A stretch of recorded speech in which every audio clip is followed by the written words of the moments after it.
Hello students, देखो बेटा, आज हम जो हमारा 10th क्लास का हाउ डू ऑर्गेनिज्म रिप्रोड्यूस में लास्ट जो टॉपिक बचा हुआ है उसके बारे में डिस्कस करेंगे। इसके ऊपर मैंने एक यूट्यूब से एक वीडियो भेजी थी आपके पास, उम्मीद है आपने वो देख ली होगी। उसके बाद देखो, methods of family planning. Family planning का मतलब क्या होता है? To control the number of offsprings, कि बच्चों का नंबर जो है उसको कंट्रोल करना हो। फैमिली प्लानिंग के लिए क्यों ज़रूरी है? क्योंकि अगर फैमिली में ज़्यादा मेंबर्स होंगे तो उनकी रिक्वायरमेंट को पूरा करना क्या होगा?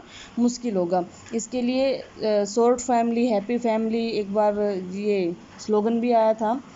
अब उसके बाद देखो, prevention of pregnancy is known as contraception, कि प्रेगनेंसी को रोकने का जो तरीका होता है उसको क्या बोलते हैं? उसको कॉन्ट्रासेप्शन बोलते हैं। The technique use in preventing the occurrence of pregnancy is called contraceptive devices, कि ऐसी टेक्निक जो प्रेगनेंसी को क्या करती है? प्रिवेंट करती है। उन टेक्निक्स को जब हम यूज करते हैं तो उनको क्या बोलते हैं? कॉन्ट्रासेप्टिव डिवाइसेस बोला जाता है। कॉन्ट्रासेप्शन का मतलब प्रिवेंशन ऑफ प्रेगनेंसी, की प्रेगनेंसी को रोकने का जो तरीका है उसको क्या बोलते हैं? कॉन्ट्रासेप्शन बोलते हैं।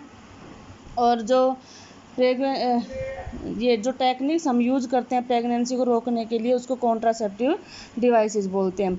Mechanical barrier method of contraception, they prevent conception by preventing sperm from entering uterus. की मैकेनिकल मेथड का मतलब क्या होता है? मैकेनिकल मेथड का मतलब होता है ये ऐसे मेथड्स हैं जो स्पर्म को यूट्रस में पहुंचने से रोकते हैं, उनको क्या बोलते हैं? मैकेनिकल मेथड बोला जाता है। The first method is condom, second is cervical cap, third is diaphragm. जो कॉन्डोम्स होते हैं वो ट्यूबलर और लेटेक्स शीट होती हैं जो कि मेल कोपुलेटरी ऑर्गन जो होते हैं उनके ऊपर प्रिवेंट की जाती है during the time of intercourse, की इंटरकोर्स के टाइम पे जो मेल ऑर्गन्स होते हैं, जो पेनिस होता है उसके ऊपर इसको पहना जाता है। Another benefit is protection of individual from the sexually transmitted disease, और इसकी हेल्प से हम जो सेक्सुअली जो बीमारियां ट्रांसमिट होती है उनसे भी क्या कर सकते हैं? अपना बचाव कर सकते हैं। सेकेंड है cervical cap, it is A rubber nipple that is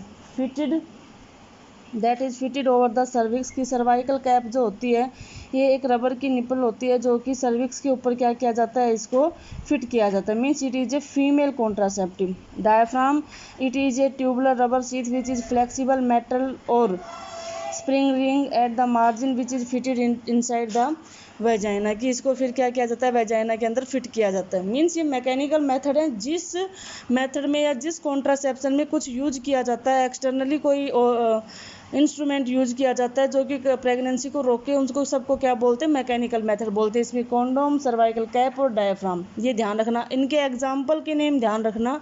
बाकी इनमें ऐसा ही होता है कि 3 ऑप्शन पूछते हैं, उनमें से एक राइट ऑप्शन होता है। ऑब्जेक्टिव क्वेश्चन के ज़्यादातर चांसेस होते हैं इसमें। सेकंड है intra uterine contraceptive devices. As the name indicate, intra uterine का मतलब होता है ऐसी डिवाइसेस जिनको यूट्रस में यूज किया जाता है। और uterus is the female reproductive organ, की यूट्रस जो होता है वो फीमेल्स में प्रेजेंट होता है। They are the devices of plastic, metal और कॉम्बिनेशन ऑफ टू, की ये प्लास्टिक के हो सकते हैं, मेटल के हो सकते हैं, या दोनों के कॉम्बिनेशन के भी हो सकते हैं। Which are inserted into uterus, prevent insemination by destroying sperm and preventing their passage into fallopian tube, कि ये जो होती है इनको यूट्रस के अंदर क्या किया जाता है? इंजर्ट किया जाता है, जिसकी वजह से ये स्पर्म को क्या कर देते हैं? ख़त्म कर देते हैं, उनको मार देते हैं। And preventing their passage into fallopian tube, और वो क्या करते हैं? उस पैसेज को फ्लोपियन ट्यूब के अंदर जाने से रोक देते हैं, जिसकी वजह से क्या नहीं होगा? फ्यूजन नहीं होगा, और फ्यूजन नहीं होगा तो प्रेगनेंसी नहीं होगी। और इसमें कम्प्लीटली हम वो पढ़ेंगे कि कौन कौन से मेथड होते हैं जो प्रेगनेंसी को रोकते हैं। इसके example loops, spirals, rings, balls, sealed, Ts वगैरह होते हैं। The most common method which is the copper T.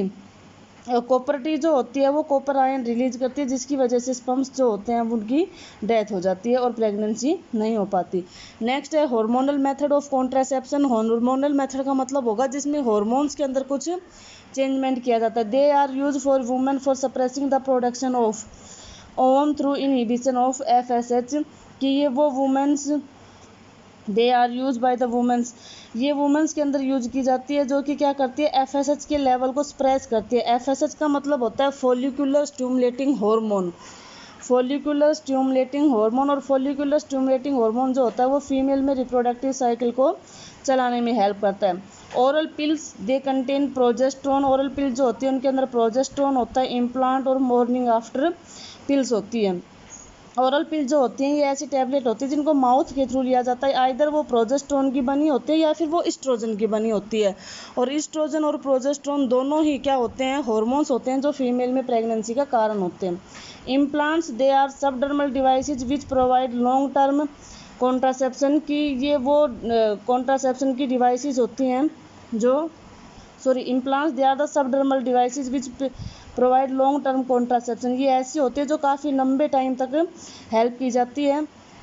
Morning after pills होती हैं जो कि इंटरकोर्स करने के जस्ट नेक्स्ट जो मॉर्निंग होती है उसमें यूज़ की जाती है। इसमें आई पिल और T72 होती है। हार्मोनल मेथड्स का मतलब यही होता है कि जिसके अंदर हार्मोन्स के अंदर कुछ डिस्टर्बेंस किया जाए, और अगर हार्मोन्स के अंदर कुछ डिस्टर्बेंस किया जाएगा तो वो प्रेगनेंसी को रोकने में हेल्प करेंगे।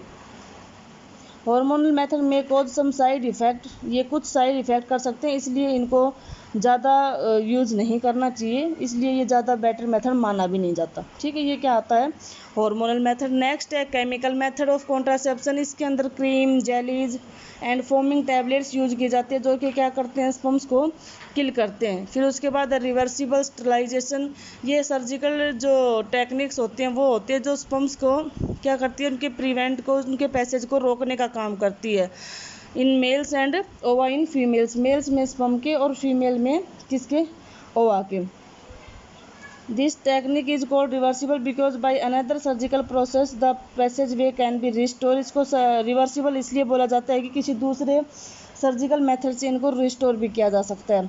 Reversible sterilisation is otherwise permanent method of contraception. It is of two type, vasectomy in males and tubectomy in females. की इसको वैसेक्टोमी किस में बोल सकते हैं, मेल्स में, और ट्यूबेक्टोमी फीमेल्स में। क्यों बोलते हैं वो देखो। अभी वैसेक्टोमी का मतलब होता है कि मेल्स के अंदर हमें पता है वास डिफेंसिया होता है, वास डिफेंसिया को कट करके और अगर उसको टाई अप कर दिया जाता है, बांध दिया जाता है, तो क्या होगा, स्पर्म का जो ट्रांसलोकेशन है वो रुक जाएगा।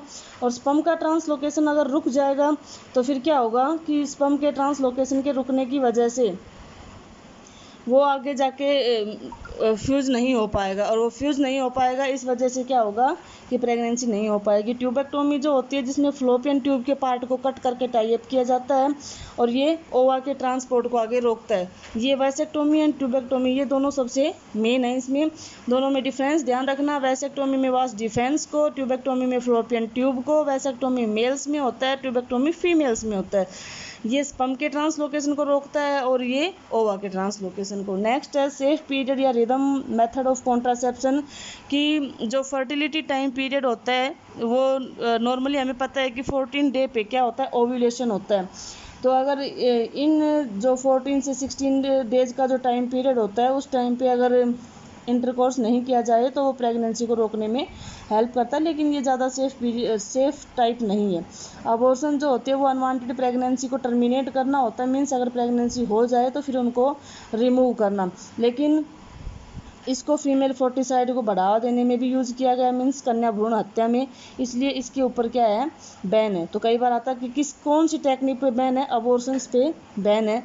उसके बाद है सेफ सेक्स वर्सेस HIV और एड्स, ये क्या है, बीमारियाँ कौन कौन सी हो सकती है। सेक्सुअली ट्रांसमिटेड डिजीज़ को क्या बोल देते हैं, STD बोलते हैं। ठीक है, sexually transmitted disease. Safe sex is the sexual activity engage in people who have taken precautions to protect themselves against sexually transmitted disease और infections। की ये ऐसी टेक्निक होती है जिसमें लोग अपने आप को इन बीमारियों से बचाने के लिए जो सेफ सेक्स होते हैं उन टेक्निक्स को यूज करते हैं। वो मल्टीपल पार्टनर्स नहीं रखते एंड अननोन पार्टनर्स के साथ जो इंटरकोर्स है वो ना करके भी सेक्सुअली ट्रांसमिटेड डिजीज़ से हमें बचाया जा सकता है। डिजीज़ के कुछ एग्जांपल दे रखे हैं जैसे gonorrhoea, syphilis, genital wart and AIDS. इनमें इनके बारे में जो इनका पॉजिटिव ऑर्गेनिज्म है वो और थोड़े बहुत इनके सिम्टम्स जो हैं हमें वो ध्यान रखने हैं। गोनोरिया जो होता है वो एक बैक्टीरिया होता है, उसकी वजह से फैलता है। नाइजीरिया गोनोराई मीन्स अगर एक पार्टनर को ये बीमारी है तो वो दूसरे को भी फैल सकती है। नाइजीरिया गोनोराई जो है वो ये स्प्रेड होती है सेक्सुअल कांटेक्ट की वजह से, कॉमन टॉयलेट यूज करने की वजह से, अंडर क्लोथ्स किसी दूसरे के यूज करने के लिए। इंक्यूबेशन टाइम पीरियड 2 से 5 दिन होता है। इंक्यूबेशन का मतलब होता है जब बैक्टीरिया बॉडी में एंट्री करे और तब से लेकर जब तक उसका पहला सिम्टम आए, वो इंक्यूबेशन टाइम पीरियड होता है। Means the positive organism when enter the body and the first symptom is, क्योंकि जब उनके अंदर पहला सिम्टम दिखाई देने लगे कि इसको ये बीमारी हो सकती है, तो वो क्या होता है, incubation time period. Bacterium resides in genital tubes, it cause pus containing discharge. इसकी वजह से जो डिस्चार्ज होते हैं बॉडी से, जो यूरिन वगैरह पास आउट करते हैं, उसमें पस आने लगता है, पेन होता है जेनाइटल एरिया में, और बर्निंग सेंसेशन फील होती है, मीन्स जलन फील होती है ड्यूरिंग यूरिनेशन, जब यूरिन पास आउट करते हैं। और इसके लिए इफेक्टिव जो मेडिसिन होती है वो एम्पिसिलिन होती है। नाइजीरिया गोनोराई 2 से 5 दिन, और पस आना और पेन होना, और एम्पिसिलिन। सिफिलिस जो है वो किसकी वजह से होगी, ट्रिपेनोमा पैलिडियम की वजह से होगी, या सेक्सुअल कांटेक्ट की वजह से फैलेगा। मदर से बेबी में भी हो सकता है, और अगर मदर को है तो उसकी जो बेबी होगा उसको भी होगा। इसका इंक्यूबेशन 3 से 5 दिन है। इसमें अल्सर हो सकते हैं, मीन्स घाव, स्वेलिंग हो सकती है, स्किन पे लेजिन्स हो सकते हैं, रैसेस हो सकते हैं, हेयर लॉस हो सकता है, ठीक है। और इसके लिए जो इफेक्टिव मेडिसिन होती है वो होती है टेट्रासाइक्लिन। जेनाइटल वार्ड जो होता है ये होता है ह्यूमन पैपिलोमा वायरस HPV की वजह से। इसकी वजह से जो जेनाइटल एरिया होता है उनके ऊपर पेन फील होता है,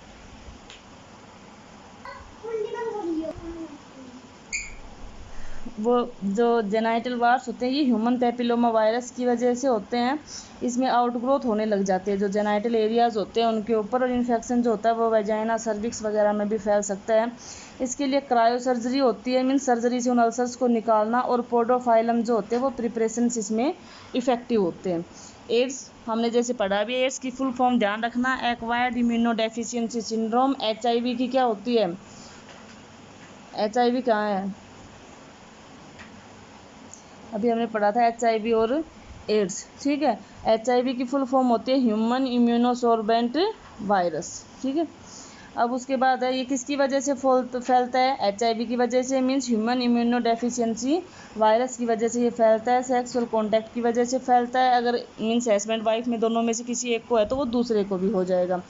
इसके लिए जो T हेल्पर सेल्स होती है उनका नंबर सबसे कम हो जाता है, मीन्स जब एड्स की बीमारी होती है उस पेशेंट में हेल्पर T सेल्स होती हैं उनका नंबर कम होता है, उसकी वजह से उस पेशेंट के अंदर क्या होती है, इम्यूनिटी कम हो जाती है, इसलिए बार बार वो बीमार पड़ेगा, और बार बार बीमार पड़ने की वजह से उसकी बॉडी जो होती है वो बहुत ज़्यादा क्या हो जाती है, वीक हो जाती है, ठीक है।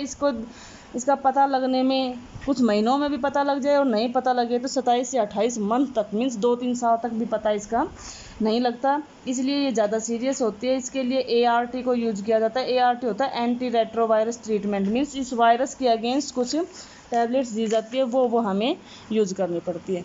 ये आपका चैप्टर था बेटा, प्लीज़ एक बार इस चैप्टर को कम्प्लीटली पढ़ लेना, उसके बाद इसके नोट्स बनाने हैं आपको, और उन नोट्स की फिर फ़ोटो मेरे पास भेजनी है, ठीक है। Thank you, have a nice day.